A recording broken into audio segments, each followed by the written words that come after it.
We'll open by chanting the four great Bodhisattva vows.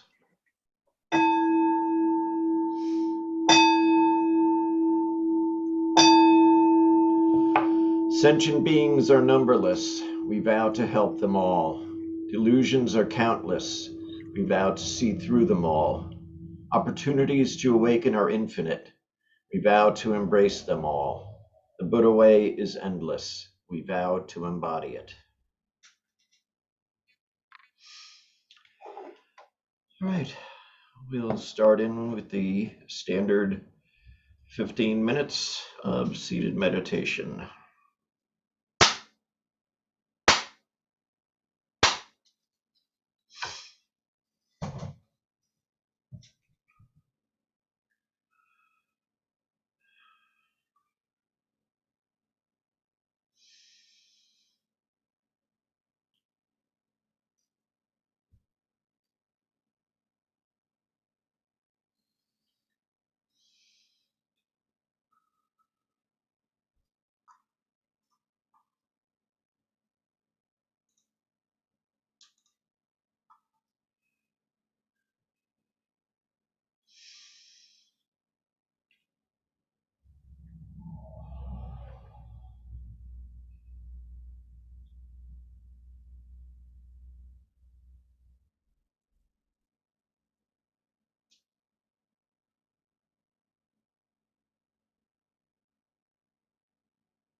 We'll chant the Gatha on opening the sutras. This Dharma, incomparably profound and minutely subtle, is rarely encountered even in hundreds of thousands of millions of ages. Now we see it, hear it, hold and maintain it. May we completely realize the true mind of all Buddhas. All right. So sit comfortably because tonight our dose of Dharma will be coming from Ron Kisen Stevenson. Good evening. Today I'd like to discuss briefly mind, and specifically thinking about the Diamond Sutra and those famous concluding words that, as we know, hit our sixth ancestor of Zen in the very marrow of his bones, so to speak. Let your mind flow free, attaching to nothing. So how do we do so? Well, we are taught in Buddhism to watch our inflows and outflows. And what do we see when we observe them? How often we experience anxieties, fears, depression, all of these things bubbling up and dominating our state of mind, doubts, fears. In my case, for example, sometimes I have an inexplicable sense of doom. So how do we keep these mental states from becoming worse and becoming obstacles in our lives and in our practice? Of course, a lot of advice is given these days about how to make them disappear, how to turn away negative thoughts and cultivate positive ones, or convert them into positive thoughts. Does any of that stuff really work? Well, let's take a look at mind itself, and I'm sure that you've been doing that for some time. Mind's nature is endless creation. The mind can be compared to the sun, which continuously generates photons or rays. Now, those rays can affect us all in different ways. It can warm us, a ray can warm us, it can blind us, it can cause wildfires, it can nourish us. But the sun can't be controlled or censored. We can't just cut out a piece of it because it beats down on the dry areas of California, because that would compromise its integrity. So we simply make the necessary adjustments to live with it. Of course, we can use sunscreen, we can work to prevent and mitigate fires. There are a lot of things that we can do. Well, likewise, we can't just cut out the thoughts and feelings that we deem to be negative simply because they make us feel lousy. We need to acknowledge and embrace the integrity of mind as the creative force it is. And that's how we unleash our genius. And yet, the majority of our habitual thoughts tend to be negative. And how do we respond to these repetitive patterns? Well, psychology calls these arising thought forms and reoccurring thought patterns affects. What it means by that is that these are not just isolated thoughts in the intellect, but rather they're bundles of thoughts, narratives, emotions, associations, bodily sensations, behavioral reactions. Eckhart Tolle, for example, taking a cue from parts therapy, notes that the trauma that we experience in life builds up until it takes on an energy or life of its own, becomes like a little persona. And he calls that energy bundle that in which we hold our pain, the pain body. So we might as well look at it as a little persona if we will, our petulant, wounded child. What does it want? Well, it wants to be heard. It wants to be seen. It has all of this energy that it needs to release. It needs to assert itself. And it's triggered, as we all know, by certain situations. And we act out reflectively when that happens. Of course, that can be problematic. So how do we deal with these arising energetic parts? Are we just enslaved to them? Are we the victims of our neural programming? Should we try to control them, stop them, divert them, ignore them? How do we deal with it? One way, of course, is that we could try to lobotomize them away.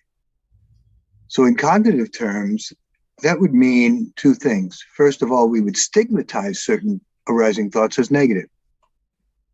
And then we work to counter them in some way. We intervene, maybe by denying or suppressing them, or mindlessly acting out, or papering them over with positive, useful, skillful thoughts that we manufacture.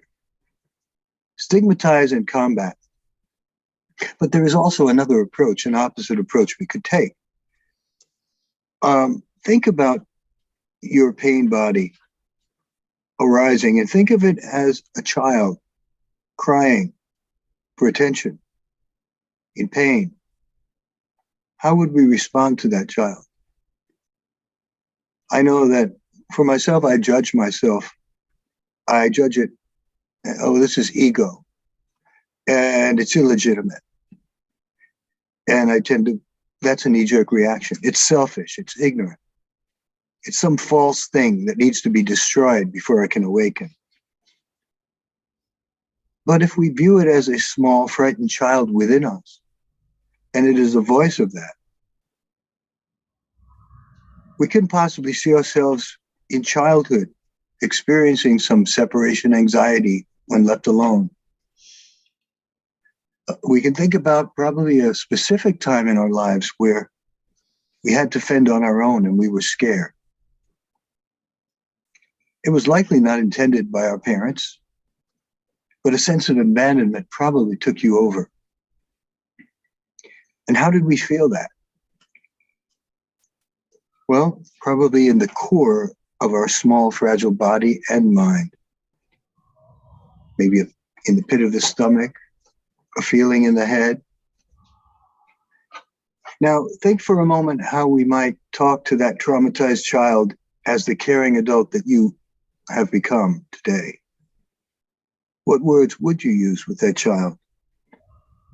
I think you might try to be a little more reassuring, perhaps, and show that child that he or she isn't isolated and alone, but has the resources to survive the threat. Would we be able to put that child's grief in perspective for them? And how does that sync up with our usual inner self-talk? Are we that kind to ourselves?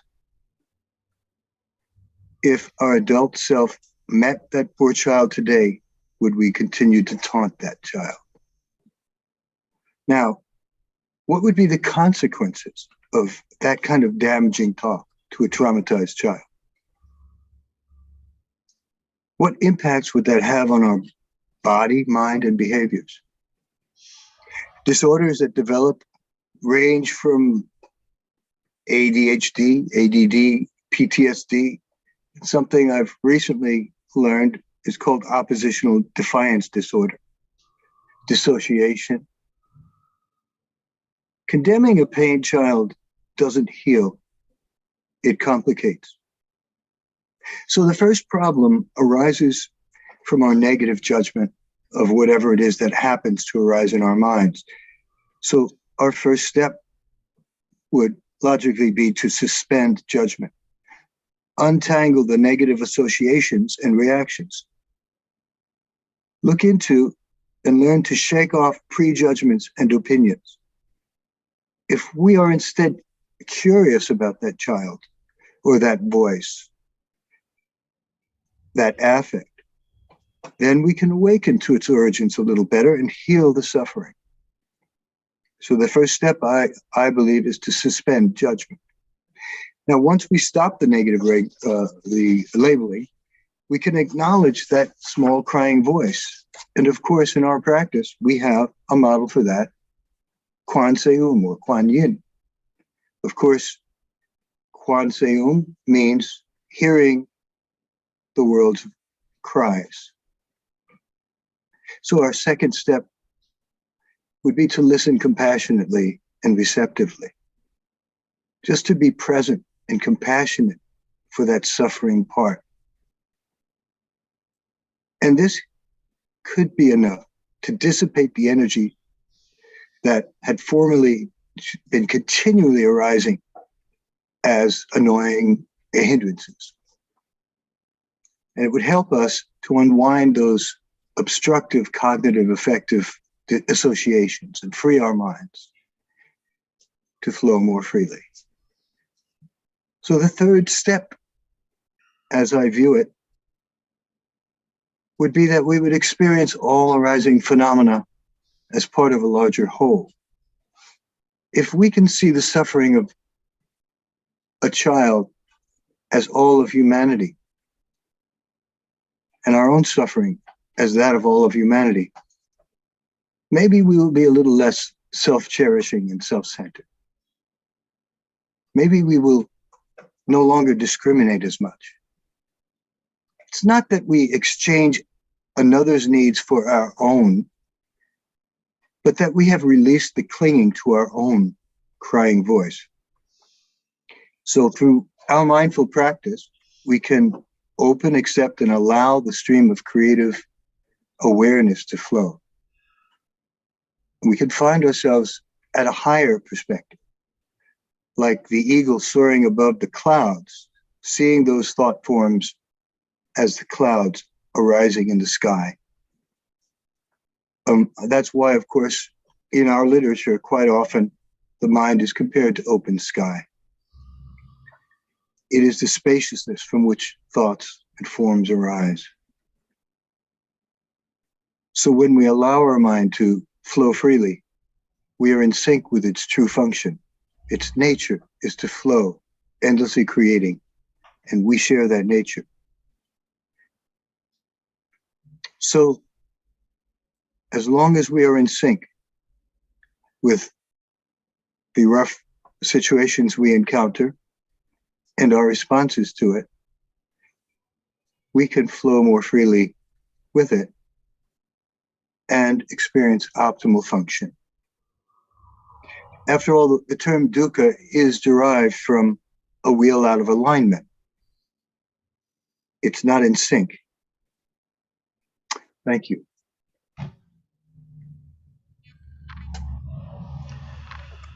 Thank you, Ron.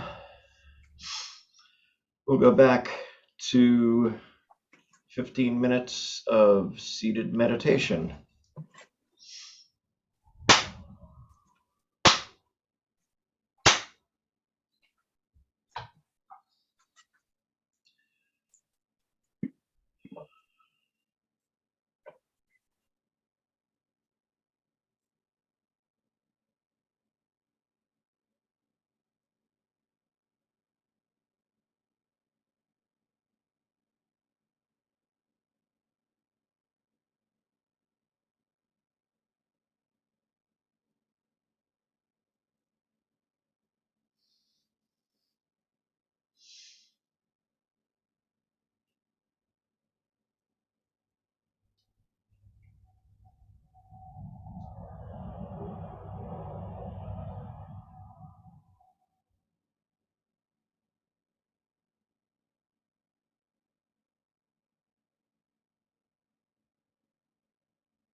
So we'll chant the Heart Sutra.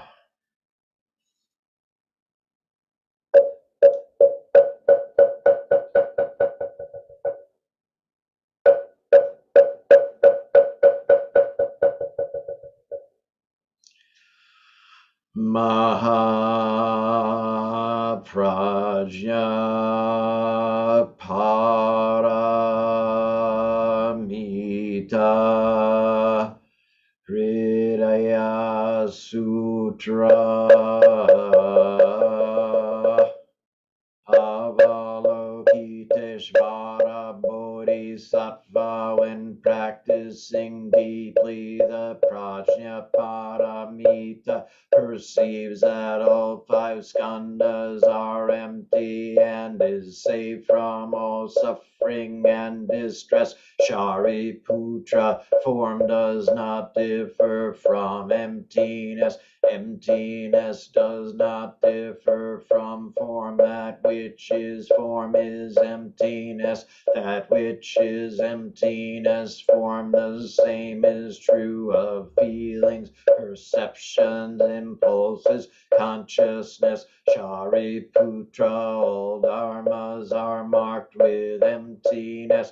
They do not appear or disappear, are not tainted or pure, do not increase or decrease. Therefore, in emptiness, no form, no feelings, perceptions, impulses, consciousness, no eyes, no ears, no nose, no tongue, no body, no mind, no color, no sound, no smell, no taste, no touch, no object of mind, no realm of eyes, and so forth, until no realm of mind consciousness, no ignorance, and also no extinction of it, and so forth, until no old age and death, and also no extinction of them, no suffering, no origination, no stopping, no path, no cognition, also no attainment, with nothing to attain. The bodhisattva depends on prajna paramita,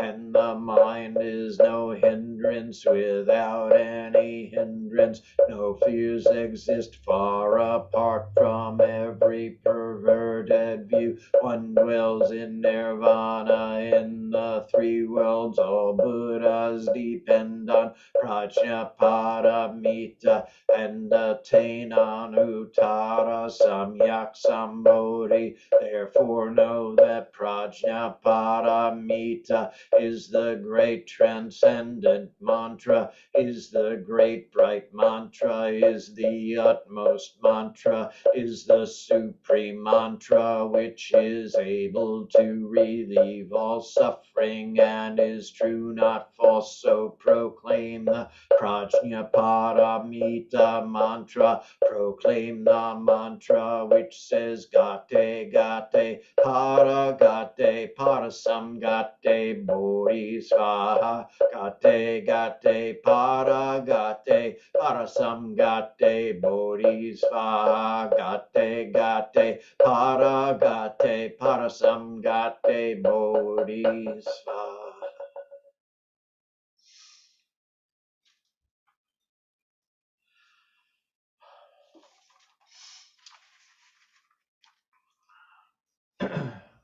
We'll do our personal dedications of merit.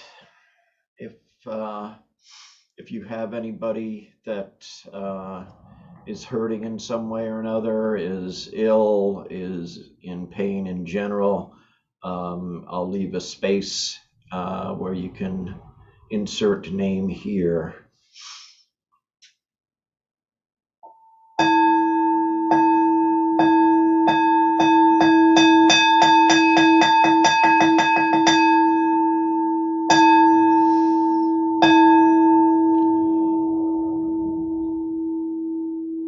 All sentient beings are one seamless body and pass quickly from birth to death. We remember those who cared for us and are gone. those who are ill, those who are at war, who are hungry, and who are in pain. May they heal and have peace. We especially dedicate our service to Paul Wanji Dharma, Elias Lynch, Barry Windwalker,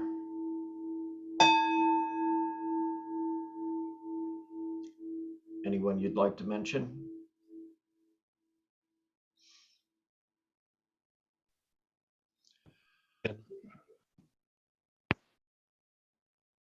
All beings in the 10 directions, subject to the greed, hatred, and delusions of themselves and others.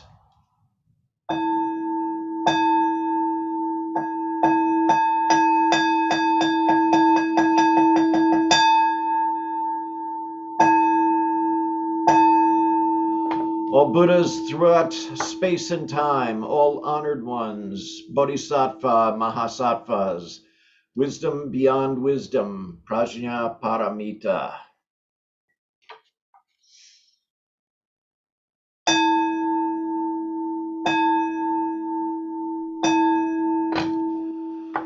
Life and death are of supreme importance.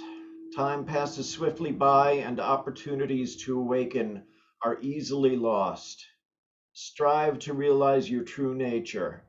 Do not squander your time by night or day. I'll go extinguish the candles, and those of you on Zoom, feel free to stick around for the Dharma chat afterwards. And those of you on YouTube, we'll see you next time, I